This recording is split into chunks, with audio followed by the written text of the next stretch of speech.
Importante ang mental health kasi kasama sa mental health natin ang ating emotional well-being, social well-being, at ang kabuuan ng ating pagkatao, how we think, how we act, how we talk to other people.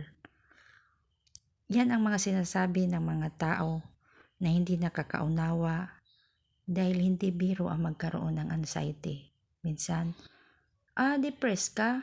Tatagaan mo pa ang pananampalataya mo. Depressed ka? Ang hina naman kasi ng isip mo, tatagan mo pa. But Lord, I trust the doctor that you place in my life. I trust my friend that you place in my life. Salamat parati sa patuloy na pamamaraan mo sa aking buhay. Ang anxiety po ay nandun yung takot. Takot kung saan na kumukonsumo sa oras mo. Sa takot, sa kaba, sa tensyon, at stress na naging dahilan na hindi ka makatulog.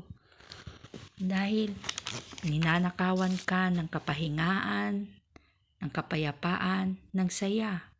But God wants you to be healed. Maraming salamat po sa inyong lahat. And God bless us all.